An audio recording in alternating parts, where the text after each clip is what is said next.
Mga kapatid, ang mabuting balita ng Panginoon. Pinupuri ka namin, Panginoong Hesukristo.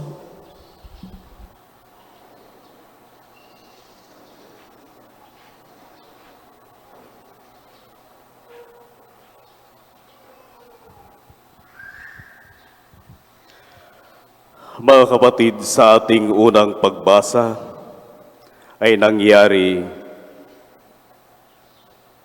mahigit isang dekada na ang nakararaan nung sabihin at kausapin ni Pablo ang kaniyang mga kasamahan.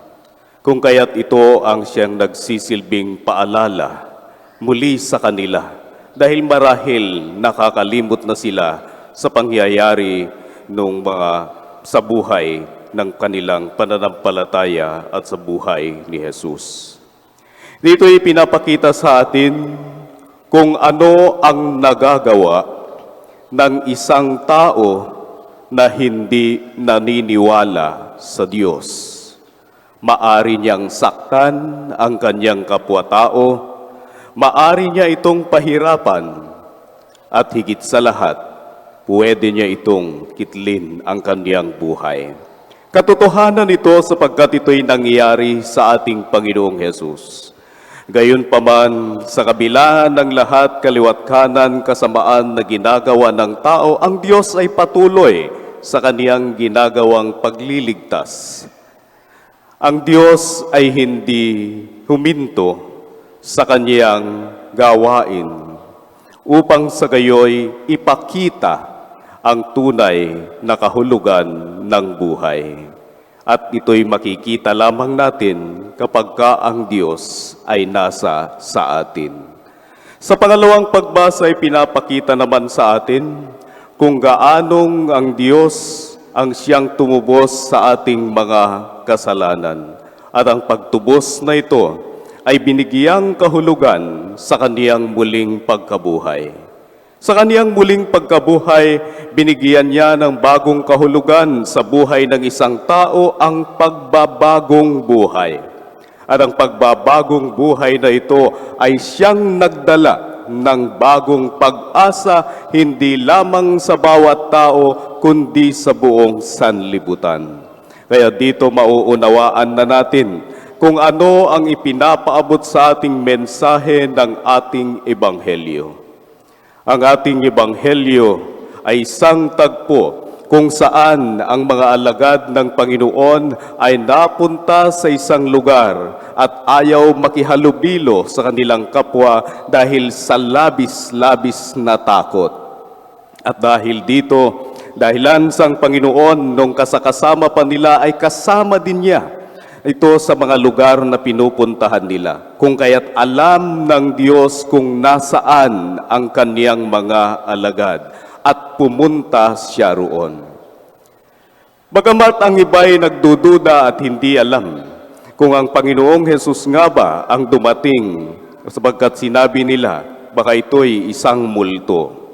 Gayunpaman, ang Panginoon mismo ang nagpakita ng mga pruweba upang sa gayoy ang kaniyang mga alagad ay maniwala. At ang kaniyang ginaway, maliban sa pagpapakita sa mga sugat na kaniyang tinamo, ay humingi din siya ng pagkain. Bakit nga ba kailangan ng ating Panginoong Hesus gawin ang bagay na ito? Sapagkat ito ay pagpapakilala sa tunay na buhay ng ating Panginoon. Na ang ating Panginoong Hesus, siya ay isang tunay na tao at tunay na Diyos. Dito pinapakita ang kaniyang bilang isang anak ng Diyos at bilang isang tao, kasakasama natin ang Diyos. Alam niya kung ano yung mga pangyayari sa ating buhay. Diyos na nakikidama, Diyos na nakikiramdam, Diyos na nakakaalam kung ano ang direksyon ng buhay na pwede nating tahakin sa mga susunod pang panahon. Iyan ang Diyos na ating sinasamba. Diyos na kailan may hindi humiwalay sa ating piling. Diyos na patuloy tayo'y Kanyang ginagabayan. at Diyos ng nakaraan, Diyos ng kasalukuyan, at Diyos ng hinaharap. Ito ang Diyos na ating sinasamba. At napakahalagang makita natin na sa pamamagitan ng kaniyang pagsamba at pagkilala sa Kanya, ika niya mawawala ang ating mga kasalanan. Ito ang rurok ng tagumpay ng Kanyang muling pagkabuhay. Binibigyan niya tayo ng pagkakataon upang pagsisihan ang ating mga kasalanan. Kilalanin kung sino nga ba talaga tayo, saan ba tayo nagmalabis at saan tayo nagkulang sa ating buhay. At ito yung mga napakahalagang bahagi ng ating pananampalataya. Sapagkat kung ikaw ay nagmalabis, kung ikaw ay mayroong pagkukulang, dapat lamang na magkaroon ng pagbabago at pagsisihan ang mga kasalanang ito. Ipinangangaral ngayon sa atin na ang pagkilala natin sa kapangyarihan ng Diyos ay pagkilala din natin sa atin bilang isang tao na mayroong pagkukulang at pagmamalabis at may mga kasalanan. Kung makikita natin ito, tumpak na panahon upang tayo ay magbago. Ang hinihingi sa atin ng ating Ebanghelyo ay hindi lamang magbago bilang isang individual, kundi ang pagbabagong ito ay pinapakita natin sa ating buhay. Sapagkat kailan may hindi mo malalaman ng isang tao'y nagbago na kung hindi mo naman ito nakikita sa kaniyang mga gawa. Kaya ang tunay na pagpapahayag ng Ebanghelyo ng Panginoon ay hindi lamang sa pananalita, kundi higit sa lahat, ito ay nakikita sa ating mga gawa.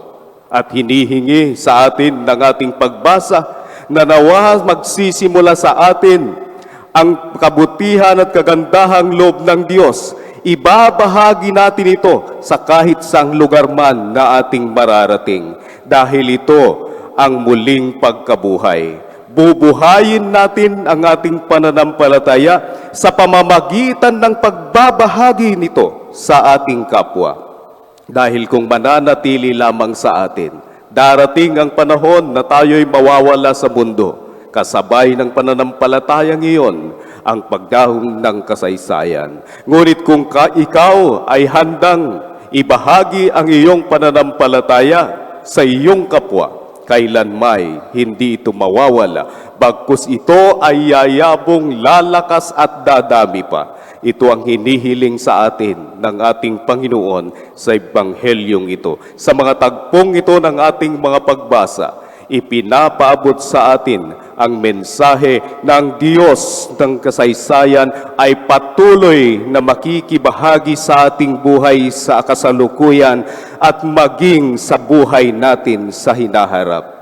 Kaya mga kapatid, yung hingin sa atin ng Diyos, ibahagi natin ang mabuting balita sa ating kapwa sa pamamagitan ng ating mga ginagawa. Magsitayo po tayo.